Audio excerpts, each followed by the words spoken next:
आज मैं चाहती हूँ कि हम सब लोग एक बार खुद से पूछें, क्या कभी ऐसा हुआ है कि आपके पास टैलेंट था, मेहनत भी की थी, लेकिन फिर भी आप खुद को दूसरों से कम समझ बैठे?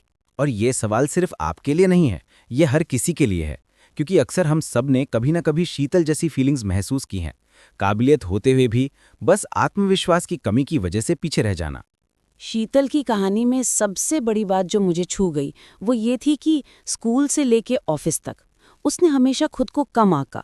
उसके पास जवाब होते थे, आइडिया होते थे, लेकिन डर के मारे कभी सामने नहीं आई। और सोचिए, जब आप अपने ही आइडिया किसी और के मुंह से सुनते हैं और फिर वही तारीफें बटोर ही लेता है, तो अंदर से कितना बुरा लगता है। लेकिन यही तो असली चैलेंज है। क्या आप उस डर को मौके में बदल सकते हैं? बिल्कुल, और यहाँ से शुरू होता है असली ट्रांसफॉर्मेशन। जब शीतल को मिस्टर वर्मा ने बड़ा प्रोजेक्ट दिया, तो उसके लिए ये सिर्फ एक काम नहीं था, ये एक मौका था खुद को साबित करने का। और यहाँ पर एक बहुत इंपॉर्टेंट पॉइंट है। कई बार लाइफ में हमें ऐसे मौके मिलते हैं जो बाहर से डरावने लगते हैं, लेकिन वही मौके हमें आगे बढ़ाते हैं। अगर शीतल उस प्रोजेक्ट से डरकर पीछे हट जाती तो शायद उसकी ग्रोथ वहीं रुक जाती। लेकिन उसने क्या किया?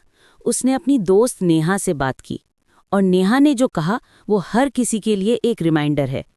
तुम्हारा आत्मसम्मान इस बात पर निर्भर नहीं करता कि दूसरे क्या सोचते हैं, ये इस पर निर्भर करता है कि तुम खुद अपने बारे में क्या सोचती हो। और देखिए, ये लाइन सिर्फ सुनने में अच्छी नहीं लगती, ये असल में काम करती है। जब शीतल ने अपनी पुरानी डायरी निकाली, अपनी छोटी छोटी जीतें याद कीं, तो उसे एहसास हुआ कि वो हमेशा से काबिल थी, बस खुद पर भरोसा करना भूल गई थी। यहाँ एक एक्शनेबल टेक अवे है।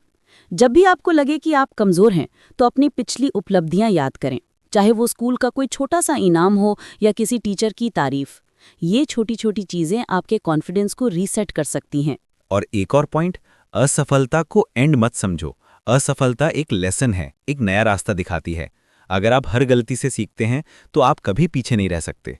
प्रेजेंटेशन वाले दिन शीतल ने खुद से कहा कि अगर गलती हुई भी तो कोई बात नहीं, मैं इंसान हूँ। और यही एटीट्यूड उसे जीत दिला गया। उसने अपनी तैयारी पर भरोसा किया, और जब बोलना शुरू किया तो उसकी आवाज़ में वो झिझक नहीं थी। और देखिए, जब आप पूरी तैयारी के साथ जाते हैं तो कॉन्फिडेंस अपने आप आ जाता है, डर कम हो जाता है और आप अपनी बात मजबूती से रख पाते हैं।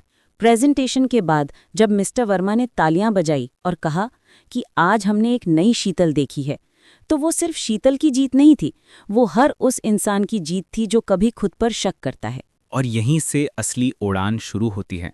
शीतल को प्रमोशन मिला, वो टीम लीडर बनी, लेकिन असली बदलाव उसके डेजिग्नेशन में नहीं आया, उसकी सोच में आया। तो चलिए अब बात करते हैं उन 3 सबसे ज़रूरी टेकअवेज की जो शीतल की कहानी से हमें मिलते हैं। सबसे पहला, आत्मसम्मान हमेशा अंदर से आता है।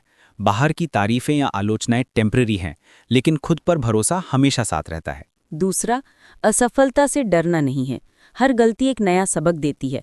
अगर आप परफेक्शन के पीछे भागेंगे तो शुरुआत ही नहीं कर पाएंगे। एक्शन लीजिए, सीखते जाइए। और तीसरा, तैयारी ही कॉन्फिडेंस की नींव है। जब आप अपना होमवर्क पूरा करते हैं तो सामने वाला चाहे कोई भी हो, आप डगमगाते नहीं हैं। तो अगली बार जब आपको लगे कि आप किसी चैलेंज के लिए तैयार नहीं हैं, तो अपनी पिछली उपलब्धियां याद करें, खुद को तैयार करें, और सबसे ज़रूरी, खुद पर भरोसा रखें। और याद रखिए, पिंजड़ा बाहर नहीं है, वो आपके मन में है। अगर आप अपने डर को पहचान लें और उस पर काम करें तो कोई भी आपको रोक नहीं सकता। आज के लिए बस इतना ही। उम्मीद है शीतल की कहानी ने आपको भी अपने अंदर झांकने और अपनी ताकत पहचानने का मौका दिया होगा। और अगर आज आप अपने कंफर्ट जोन से बाहर निकलने का सोच रहे हैं तो समझ लीजिए आप अपनी उड़ान की शुरुआत कर चुके हैं। अगले एपिसोड में फिर मिलेंगे। तब तक के लिए अपने आप पर भरोसा रखिए और अपनी उड़ान को ऊंचा भरिए।